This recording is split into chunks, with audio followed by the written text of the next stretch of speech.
Yesterday, I wanted to surprise him by cooking one of his favorite meals, and although I was busy, I took time off work to cook.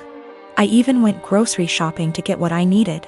Later, as I was setting the table, his mom called. I told him he didn't have to answer, but he did. Like usual, she asked what we were having but acted surprised that I cooked this meal. She then went on to tell him she cooked meal and told him to come over. He said okay, which shocked me. I said, seriously? As he started dressing up getting ready to leave. He told me no offense, but this meal, that his mom cooked, was even more of a favorite than the one I cooked. And grabbed his keys and left. I felt awful. I took his plate and threw it out, then ate my portion. As I was about to put the plate in the dishwasher, he got home looking angry, saying his mom lied about cooking that favorite meal and used it as an excuse to force him to eat dinner with her. I was shocked, but he sat down telling me to go ahead and reheat dinner. I told him no dinner after he abandoned it. I threw it out. He said what? And I told him he disrespected my time and effort and chose to go eat with his mom instead. He began yelling at me, asking if I really did that, then called me petty and horrible, then went upstairs saying what I did was 100 times worse than what his mom did. I definitely feel like I let my anger and frustration get the best of me, but it really felt unbearable having to live like this for so long. By the way, I'm 26 and he's 28. To make one thing clear, and that's the fact that my husband only does this when it comes to food. He lived with his mom, attended community college, and loved and still loves her food and is used to it. She gave me recipes to make and I try to do that, but he keeps switching homes just to eat what he feels like. I will be sitting down with my husband soon. After he breaks the silence, I'm just giving him the space he said he wanted. I will also be pushing for couples counseling, although he's always been against it, but we'll see how things go. I'm not gonna lie, I still feel upset and like my efforts aren't being appreciated. His mom is definitely onto something with her little upsetting stunts. I realize how important boundaries are, but also realize how enforcing can be difficult. I'm hoping and praying that we will tackle this issue so that our marriage won't suffer, but if he's still somehow unable to do his part, then that's on him, and I'm no longer willing to go through similar stuff and just take it. I am a 35 years old female, a musician, playing gigs and at an orchestra as a violinist. Rehearsals just resumed, so orchestra is my main source of income. ATM. My sister, she's 26, is a social worker, working 3 days a week, so minimal income, but she adores her job. I live in a small 2-bedroom apartment, both rooms around 9-10 square meters. Using the second room as a practice room / storage for my instruments, 3 violins, 2 guitars, a digital piano, a small drum kit, and other stuff. 4 months ago my sister broke up with her BF and I offered her my spare room, temporarily. I moved most of my stuff to the living room so I could fit a small bed in there. Sis moved in, but she asked me to move more stuff to the living room. I moved pretty much everything sans the piano, to the point where the living room became uninhabitable. Then she started complaining about my violin playing, saying it gave her headaches. I told her I couldn't stop the daily practice without risking my only steady income. The arguments got worse. She told me to play only when she wasn't home, but with her work schedule I couldn't afford that. I tried switching to the electric violin, but even that can be pretty loud, so it didn't help. Several times I reminded her this was only a temporary arrangement, but she didn't seem to hear me.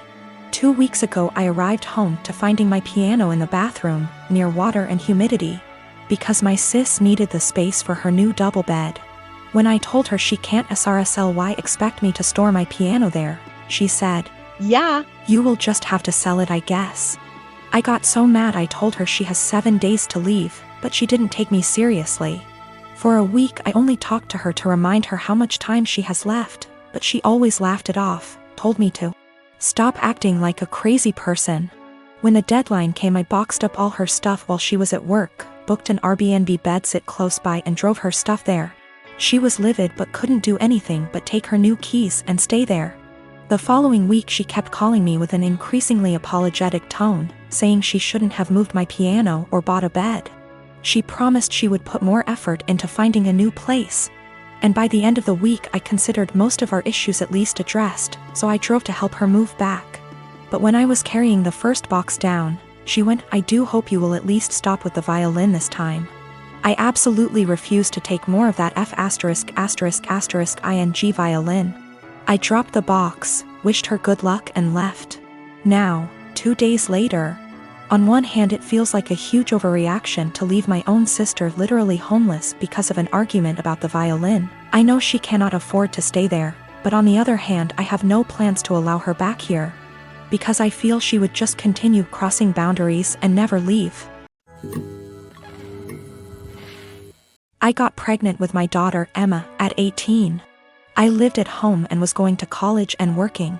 When I got pregnant, my parents kicked me out and I had to move in with my ex.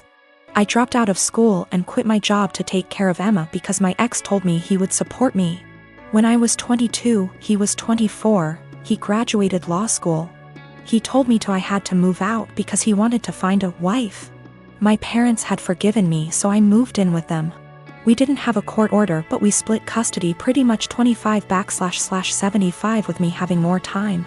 When Emma was 6, he married his now wife. She couldn't have any more kids and wanted Emma and her daughter to be sisters. Over the next 3 years, Emma spent less and less time with me. She'd throw a fit if I tried to pick her up. They gave her things I couldn't. When she was 8, she told me she hated me. I never blamed her for the lies her father put in her head, because even though I lived at home, I was in college and working and did my best to provide her for her, but obviously they could do more. They took me to court when she was 10 and surprise, the lawyer and his doctor wife with their $1 million home beat me in court. They painted me out to be this horrible parent and Emma backed them up. They got primary custody and I got visitation. But Emma refused to see me. I gave her money and gifts. But she didn't want me in her life. When I was 30, I met my husband. He is the most amazing man I have ever met. He's seen me struggle with this and been very supportive. He has a daughter Emma's age and a son who is 5 years younger. They lost their mom and were very welcoming and loving. They treated me like their mom. Emma made zero efforts to get to know my husband and stepkids. Emma and stepdaughter just graduated high school this past May. And my parents also recently passed and gave me their estate since I am an only child. I have decided to pay for my stepdaughter's entire college tuition and buy her a car, pay for an apartment. Emma contacted me a week ago and told me she missed me and wanted to see me. This shocked me, seeing as we haven't talked in a year. We met up and she told me she heard my parents died and asked if she could have some money to pay for college.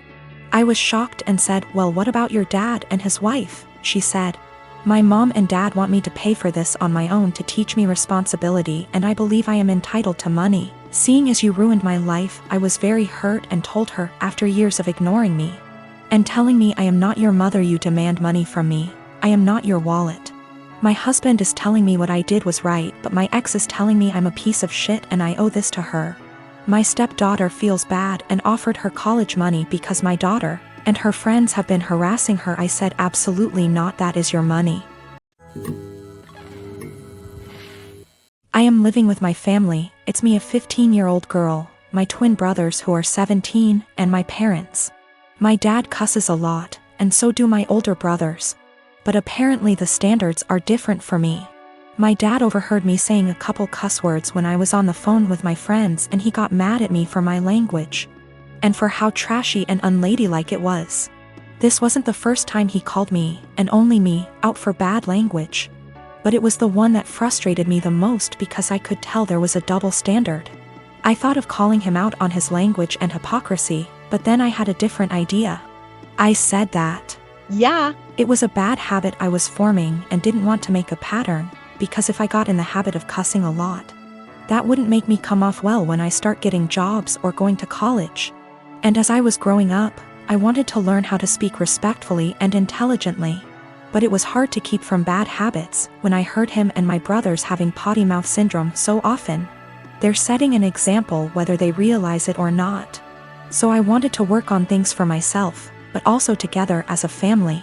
I suggested we make a swear tax where if anyone swears in front of anyone else who's participating, they give $1 to each person who heard them. I'd want that rule for myself because it would keep me accountable, and I'd really like it if the family joined me for it.